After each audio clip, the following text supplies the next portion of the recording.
പനി ബാധിതരുടെ എണ്ണം വർദ്ധിക്കുമ്പോഴും ആവശ്യത്തിന് ഡോക്ടർമാരില്ലാതെ വലയുകയാണ് കാസർഗോഡ് ജില്ല.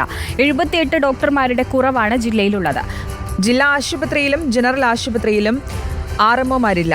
22 സ്പെഷ്യാലിറ്റി ഡോക്ടർമാരുടെ തസ്തികയും ഒഴിഞ്ഞുകിടക്കുകയാണ്. നാട് പനിച്ചു വിറയ്ക്കുമ്പോൾ ഡോക്ടർമാരില്ലാതെ ബുദ്ധിമുട്ടുകയാണ് കാസർഗോഡ് ജില്ല.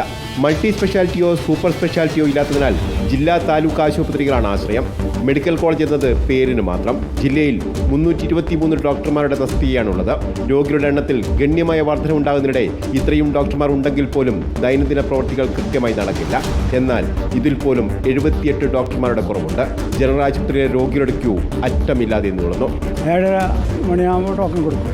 അപ്പോൾ ഭയങ്കര തിരക്ക്. പിന്നെ ഡോക്ടർമാർ വരുമ്പോൾ 9 മണിക്ക് വരും, 9:30 ആകുമ്പോൾ തുടങ്ങും. ഡോക്ടർമാരുടെ എണ്ണം കുറഞ്ഞതോടെ ചികിത്സയ്ക്കായി കാത്തു നിൽക്കേണ്ടത് ദിവസം മുഴുവൻ. ടോക്കൺ എടുക്കുമ്പോൾ ഒരു ഡോക്ടറെ കാണാൻ വേണ്ടി തിരക്കാണ്, ഫുള്ള് കയറാനും തിരക്കാണ്. മറ്റേ ഇതിൻ്റെ ടെസ്റ്റിംഗ് ചെയ്യുന്നില്ലേ, അതിന് അവിടെ OP ടിക്കറ്റ് എടുത്തിട്ട് അതിൽ ടെസ്റ്റിംഗ് ചെയ്യുന്നത്, അതിൽ ഇങ്ങോട്ട് വന്നിട്ട് ഇവിടുന്ന് ബില്ലടിക്കേണ്ടിയിരുന്നു.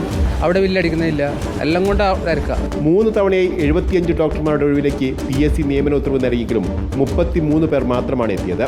ഇവരിൽ 30 പേരും PG കോഴ്സിനും മറ്റുമായി അവധിയിൽ പോയി. നിലവിലുള്ള ഡോക്ടർമാർ അധിക സമയം ഡ്യൂട്ടി എടുത്താണ് OPയിലും വാർഡിലുമുള്ള രോഗികളെ പരിശോധിക്കുന്നത്. റിപ്പോർട്ടർ കാസർഗോഡ്.